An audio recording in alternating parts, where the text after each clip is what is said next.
அன்பான ராஜபாளையம் தொகுதி வாக்காளர் பெருமக்களுக்கு வணக்கம். நான் ராஜபாளையம் தொகுதியில் உதயசூரியன் சின்னத்தில் போட்டியிடுகின்றேன். நான் 10 ஆண்டு காலமாக சட்டமன்ற உறுப்பினர் இருந்து ராஜபாளையத்துக்கு என்னென்ன பணிகள் செய்திருக்கு என்பதை நான் உங்களிடம் சொல்ல விரும்புகின்றேன். ராஜபாளையத்துக்கு தாமிரபரணி கூட்டுக்குடிய திட்டம் கொண்டு வந்தது. ராஜபாளையத்துக்கு ரயில்வே மேம்பாலம் இதுவரைக்கும் கடந்த 50 ஆண்டு காலமாக அந்த ரயில்வே மேம்பாலம் யாருமே கொண்டு வந்ததில்லை. ஆனால் நான் அதை தொடர்ந்து அதிகாரம் சந்திச்சு முயற்சி எடுத்து அந்த பாலத்தில் தினந்தோறும் வேலை நடக்கும்போது நானே இருந்து மக்களோட பிரச்சனைகள், அந்த வீடு லேண்டு கொடுக்குறவங்க கூட பிரச்சனை இருந்தது கூட நான் இருந்து அந்த இடத்துல காலையிலிருந்து சாயங்காலம் வரைக்கும் டெய்லி தினந்தோறும் அதை இருந்து அதை சரி பண்ணி அந்த பாலத்தை திறந்து விட்ட பெருமை சட்டமன்ற சேருங்கிறது ராஜபாளையம் பொதுமக்கள் அனைவருமே நன்கு அறிவிங்க. 824 வீடு அதுவும் இங்க வாங்கி கொடுத்து அந்த இல்லாத ஏழைகளுக்கு அந்த ரோட்டோர இருக்கவங்களுக்கு ஆக்கிரமிப்பில் எடுத்த வீடுக்கு அவங்களுக்கு எல்லாத்துக்குமே 864 வீடையும் வாங்கி கொடுத்து இன்னைக்கு அந்த 864 வீட்டுக்காரங்களும் குடியிருக்கிற அளவுக்கு இன்னைக்கு ஏற்பாடு பண்ணி கொடுத்திருக்கிறேன். நம்மளுடைய ராஜபாளையம் அரசு மருத்துவமனை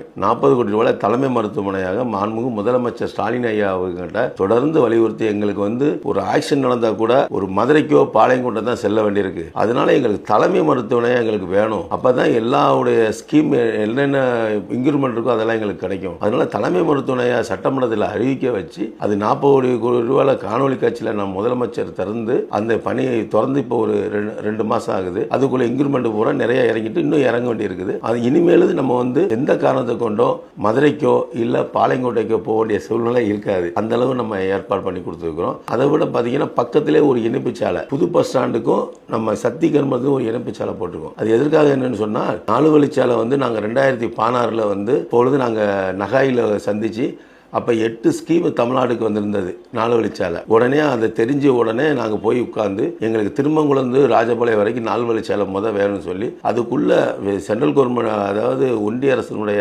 சென்ட்ரல் கவர்மெண்ட் அவங்களோட போய் அந்த அதிகாரிகளை சந்திச்சு எங்களுக்கு எப்படியாவது நீங்க இந்த திருமங்குளத்து ராஜபாளையம் வேணும், ராஜபாளையம் பெரிய சிட்டின்னு சொல்லி அப்ப கேட்ட அதுக்குள்ள முயற்சி எல்லாம் நம்ம எடுத்து செஞ்சு அந்த 4 வழிச்சாலையும் இப்ப முடிவடைந்துருச்சு. முடிவடைஞ்சுன்னு ஒரு 15 நாள்ல அதுவும் திறக்க இருக்கிறது. எப்படி இணைப்புச்சாலை நம்ம கொண்டு வந்தோமோ அந்த இணைப்புச்சாலை மிக அற்புதமாக நமக்கு அமைஞ்சது. அந்த நம்ம சக்திகள் புது பஸ் ஸ்டாண்ட் வரைக்கும் போறதுக்கு அப்படியே 4 வழிச்சாலையில ஏறி அப்படியே போயிடலாம். அங்கிருந்து 1.5 கிலோமீட்டர் போனா 4 வழிச்சாலை. அப்ப தென்காசி இந்த வர வண்டி எல்லாமே பாத்தீங்கன்னா இனி வேனா இருக்கட்டும் காரா இருக்கட்டும் ராஜபாளையத்துக்குள்ளேயோ சிலுவத்திற்குள்ளேயோ போகாத அளவுக்கு அந்த ஏற்பாடு அங்க பண்ணியிருக்கோம். ராஜபாளையம் மக்கள் இனிமேல் புது பஸ் ஸ்டாண்ட்ல இருந்து இணைப்புச்சாலையும் போய்க்கலாம். அந்த இணைப்புச்சாலையில இருந்து அப்படியே புது பஸ் ஸ்டாண்ட் 1 கிலோமீட்டர் போனா 4 வழிச்சாலை ஏறி போய்க்கலாம். அதே மாதிரி ஆர்டிஓ ஆபீஸ் அது இங்க இருந்து கிருஷ்ணங்கோயில கொண்டு போயிட்டாங்க.